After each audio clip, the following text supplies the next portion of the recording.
Finally back. Anyway, now it's time for the voluntary Pledge of Allegiance.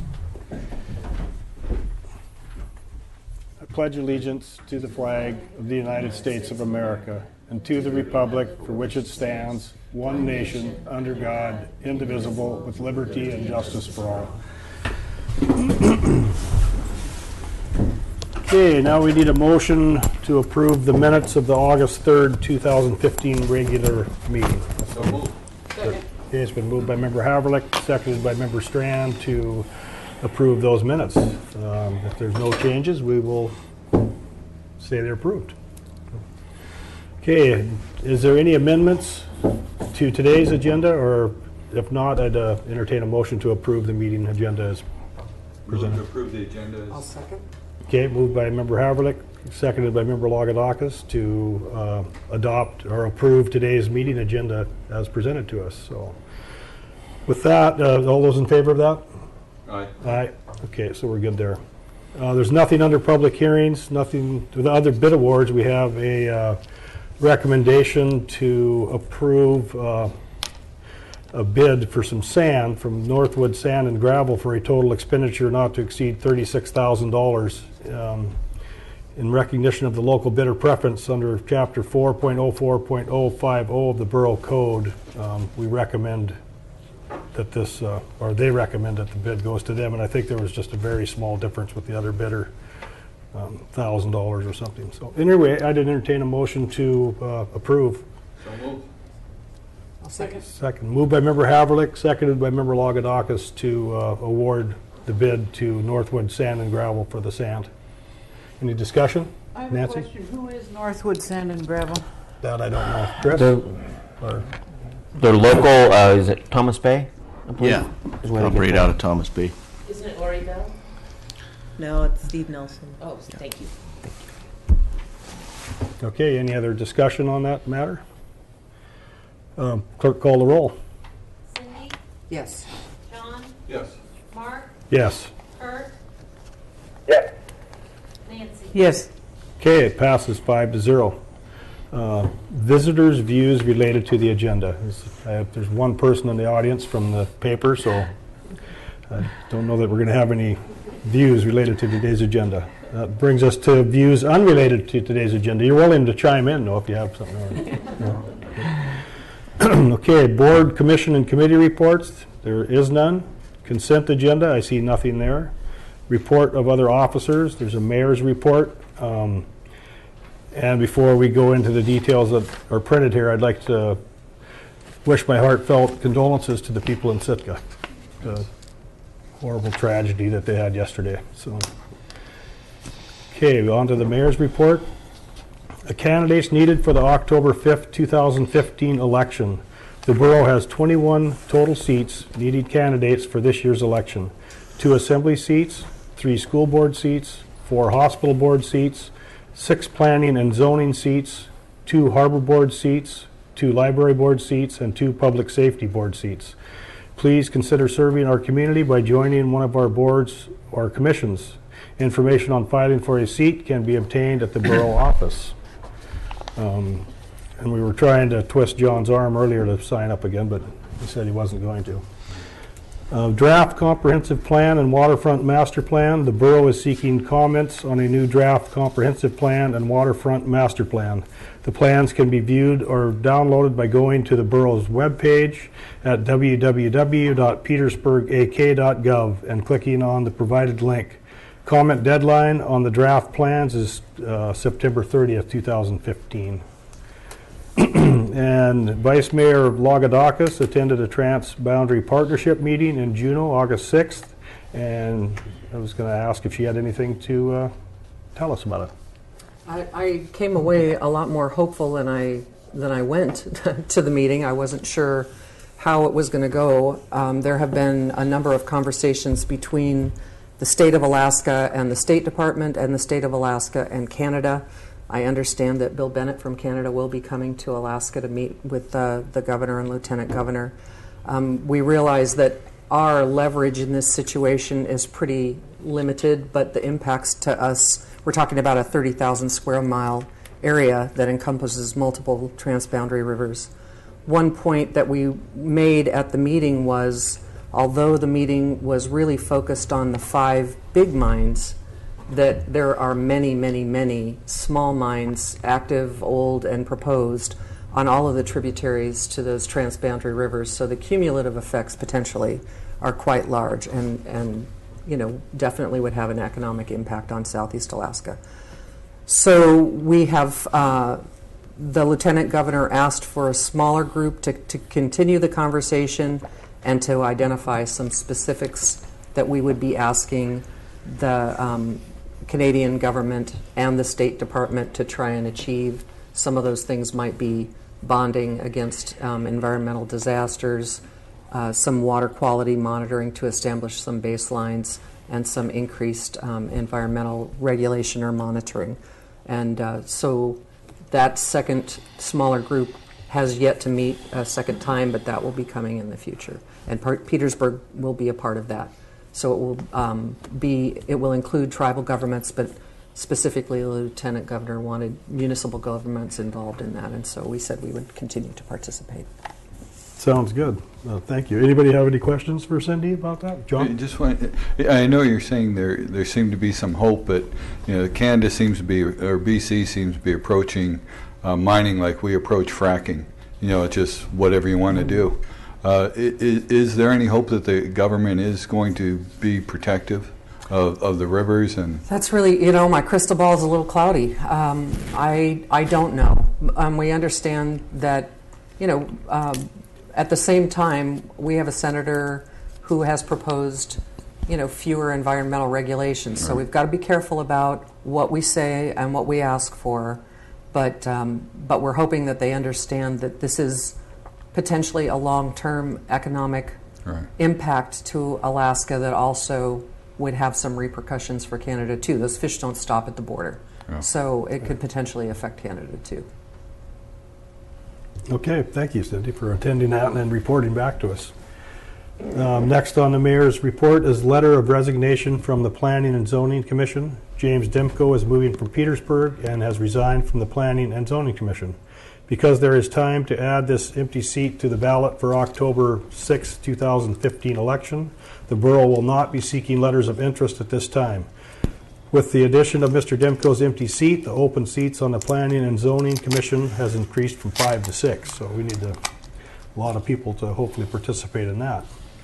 And we're seeking letters of interest. The Petersburg Historical Preservation Committee has a vacancy for an architect or at-large member. Appointee will serve until December 31st, 2015. And that brings us to the manager's report. Thank you, sir.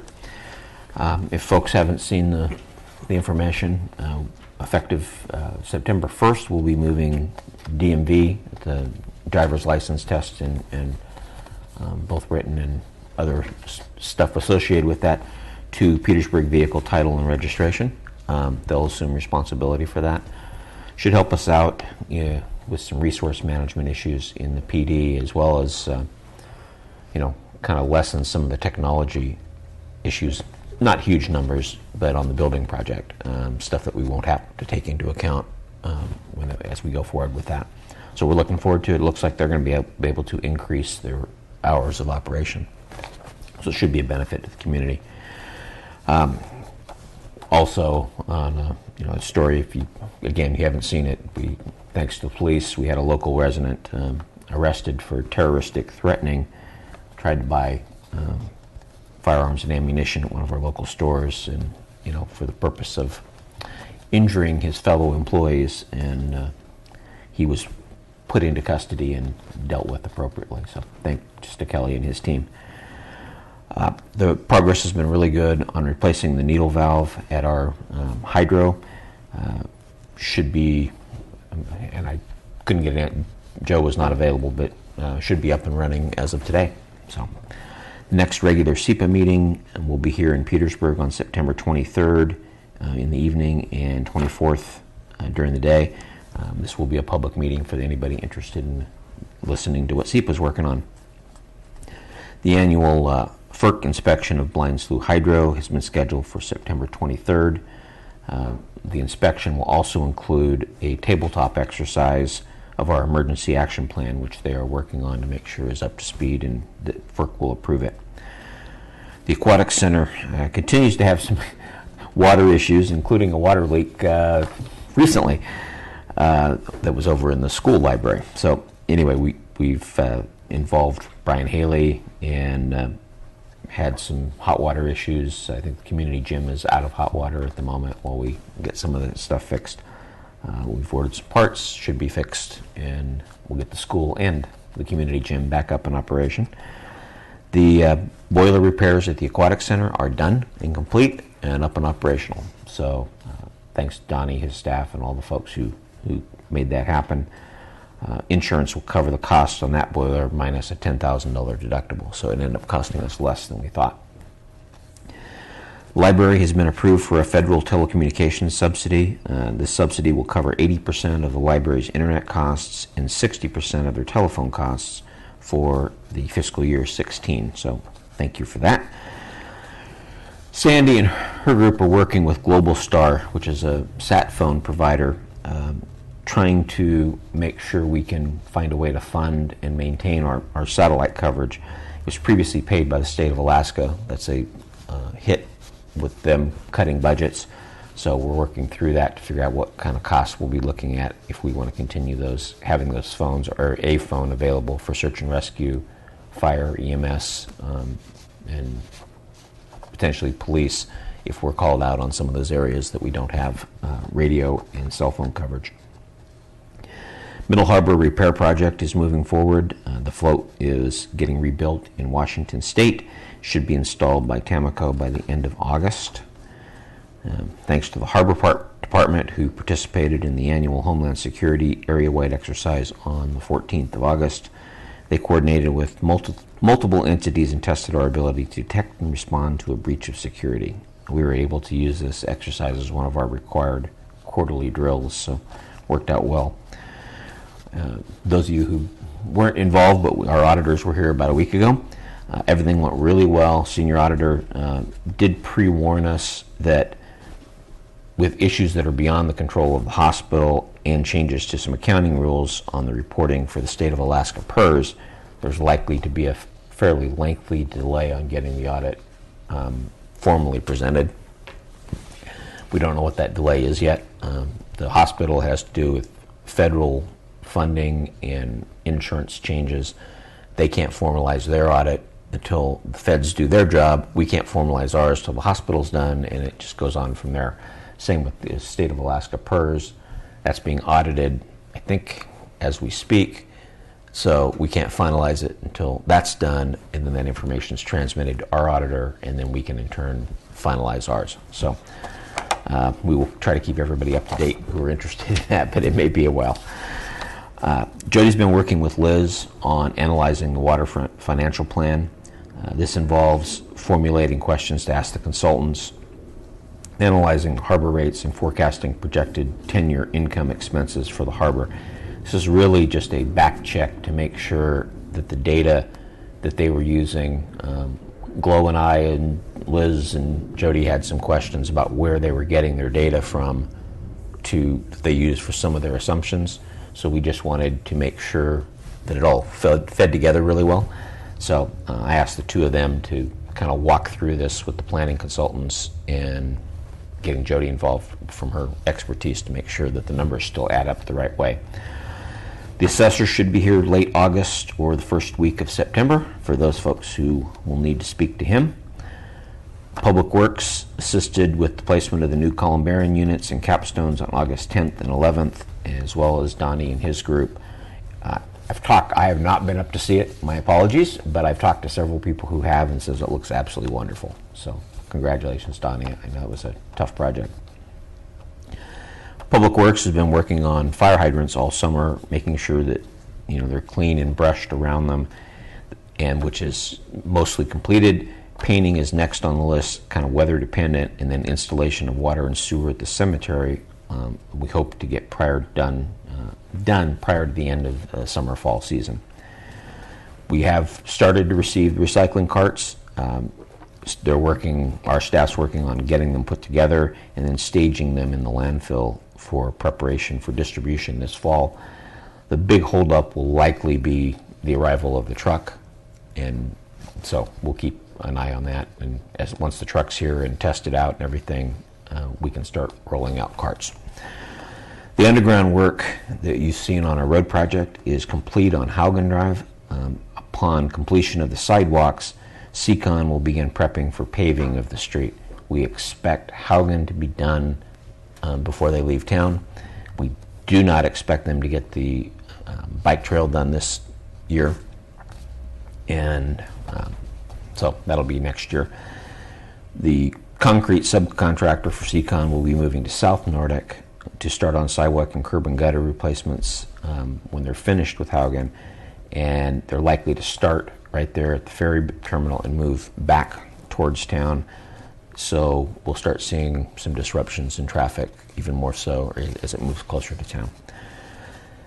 There are, Rock and Road has been pushed back. A schedule for the South Nordic sewer work has been pushed back a couple of times. They will start the force main installation fairly soon. The gravity sewer replacement at Tango intersection and some minor additional underground items for the pump station 1 will come first. Then the force main will commence, and likely we're going to ask them to do a couple of night shifts. Yes, sir. I just wanted to mention that the Tango Street work is all done.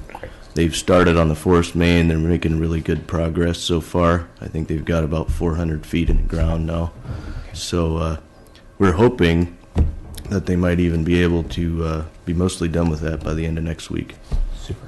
Thank you, Chris. Thank you very much. Just as a reminder to the public, watch out for flaggers and watch the signs closely. Just because traffic moves one way at one time does not mean it'll be that way the next time you drive through there. As they've moved, they alternate from side to side and side streets. So be very aware and drive slowly. PIA has added some more sidewalk replacement because their project went well on Dolphin Street for this season. They will move east from 3rd Street and replace concrete sidewalks on the south side of Dolphin all the way to 2nd Street. Sheelan is working on the Alaska Housing Finance Company self-inspection. It was due August 14th and was completed on time. Our self-inspection looked really good, so we don't expect it to see any problems or to be kicked back for any reason. The state licensing inspection for the manor is completed, and we came out very, very well. Assisted living is full. We have one new resident moving into elderly housing this week, and the final empty elderly housing apartment will be occupied September 1st. Again, there's a waiting list in both places. The delay is just to get the apartments prepped and cleaned and ready for a new resident. Ken's Painting will begin power washing the assisted living building. It was actually last week, probably, and then we're going to try to get a fresh coat of paint as the weather allows on that building. We are having some problems. Fleet Refrigeration is trying to help us out on the new walk-in freezer at the manor. It's leaking out on the hallway floor. So we're trying to figure out what's causing that, and Fleet's working with the vendor that we purchased it from and to try to find out, is there a problem with the unit or what we should be doing to make that stop before it causes damage. And as mentioned earlier, comp plan contractor is accepting comments through the end of September. We've also postponed their visit to mid-September, trying to have more people in town, which makes a little more sense. They have set up some stakeholder interviews and interviewing times with folks, and they'll continue to do that as folks come forward that have expertise in certain areas that they haven't necessarily got a hold of. So again, encouraging people to get involved in that and get your comments in. Appreciate it. That's it. Okay, thank you, Steve. Any questions of the manager? John? I have a couple ones of Don. With the replacement or the repair of the boilers, what did that end up costing, and what's the projected life of them now? So let's see, boiler number 1 came out to be just a little bit over $8,000 for repairs of that one. The boiler number 2, I believe, at the last meeting we approved, I believe it was about $21,000, I believe it was. So the grand total of about just a little under $30,000. We found out just about 2 weeks ago that our insurance will actually cover the full cost of both boilers being replaced, except for a $10,000 deductible. And so, in the long run, it'll actually only cost us $10,000 from our deductible. Nice. And is there any idea of how long their life expectancy is now, or? I talked to the gentleman about that yesterday that came in to do the repairs, and the expectation, honestly, is typically about 20 years. Okay. And so, to have this have happened when it did was actually a bit of a surprise. But they've come up with a couple of solutions for us to try to make it so that it doesn't happen again. We'll keep on the maintenance on those and hope that actually does fix the issue. Okay, thank you. And Steve, you mentioned the audit of the state for PERS. With the state's huge deficit and oil still going down, do you think the state's going to push more PERS responsibility back on the it's sort of a dumb question, but do you think it's going to be a heavy, like several percent, or any idea? Kind of two separate issues, but but they're related. You're correct. The PERS audit has to do with some accounting, national accepted accounting principle changes that will force the state to break the liability out by municipality.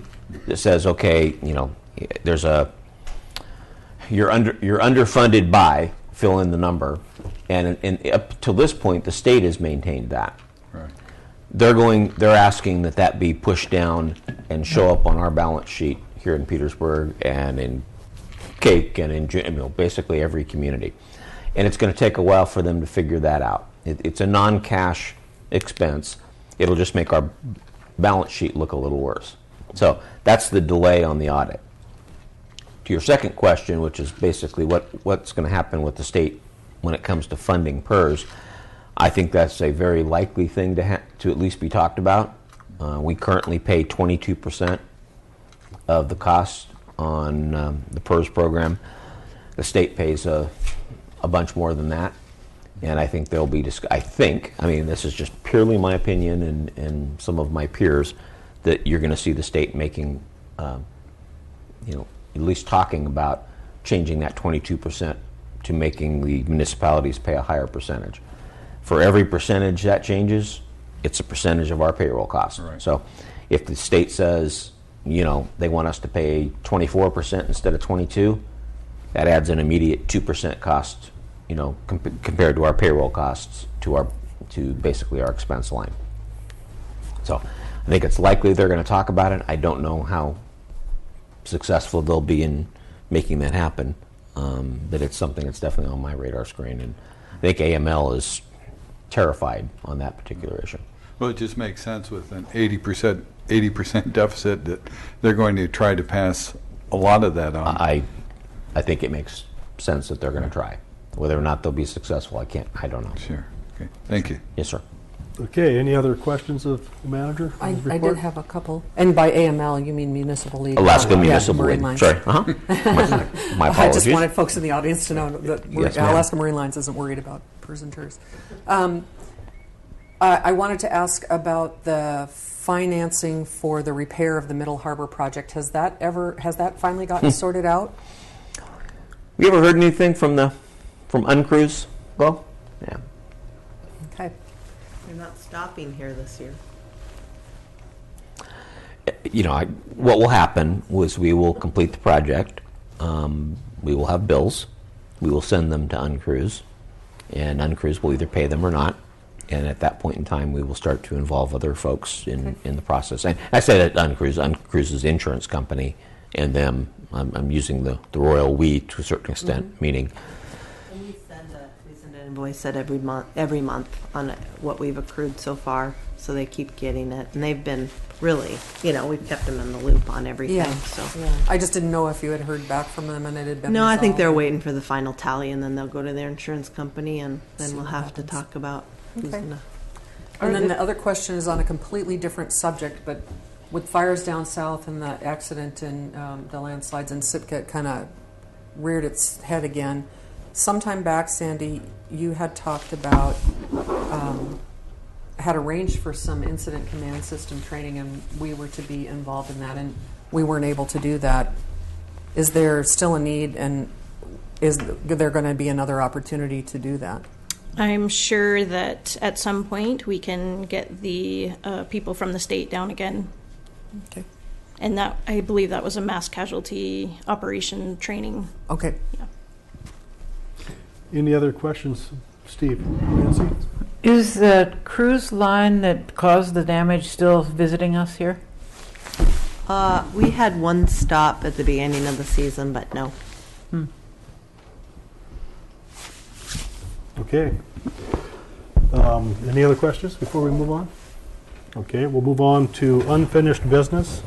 Ordinances for the third and final reading. There's one today, and it's ordinance 2015-12.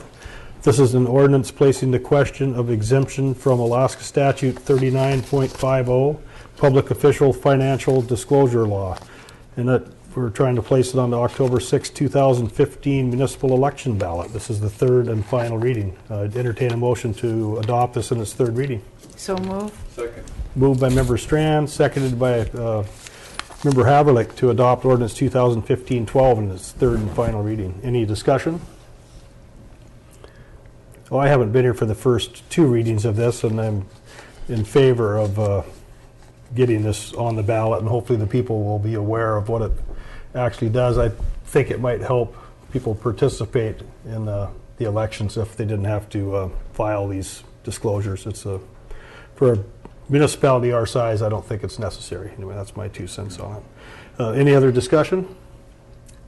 Just the discussion points that the clerk had pointed out before, that in a small community, we tend to know what each other's business is. And if somebody found some undue influence that they had concerns about, we not only have a recall method, but we also have a prohibition on an assembly member being hired by the borough within a certain time period. So there are some checks and balances there. Right. Kurt, are you hearing everything all right? Yep, hearing you just fine, Mark. Okay, good. All right, well, any other discussion? Clerk, call the roll. Cindy, Yes. Nancy, Yes. Mark, Yes. John, Yes. Kurt. Yes or no, Kurt? Kurt, can you hear us?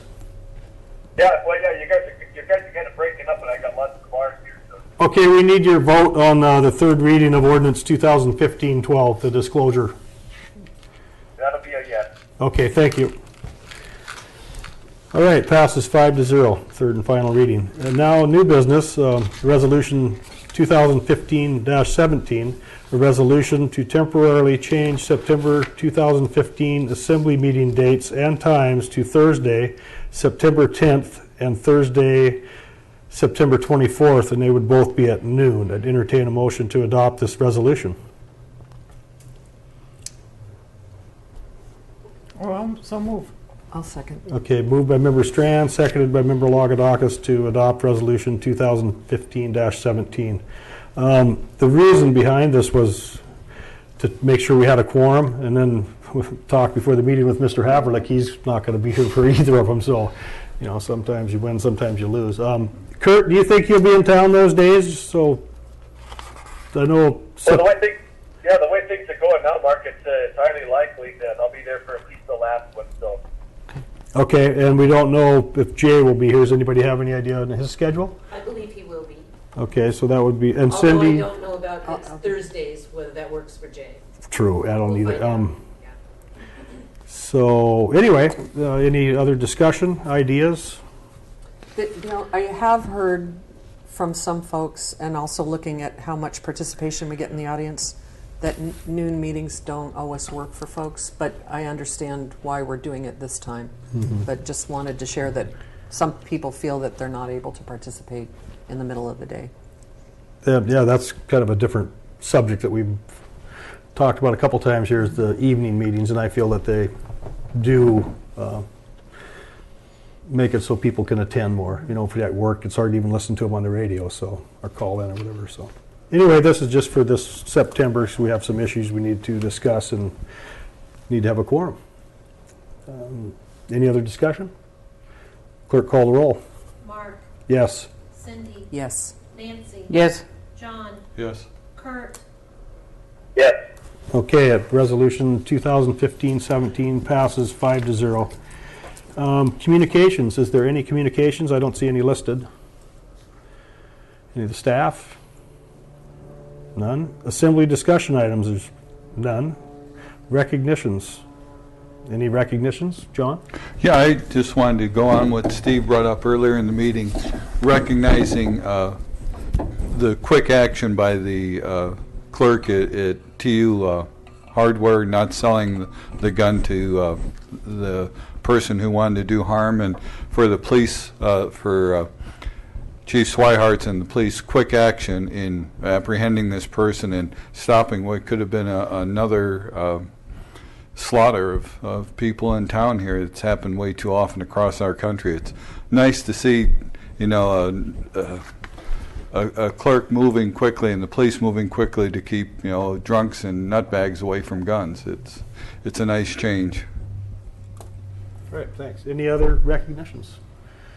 Entertain a motion to adjourn. So move. All those in favor? Third. Oh, that was Kurt. That's Kurt. Meeting is now adjourned.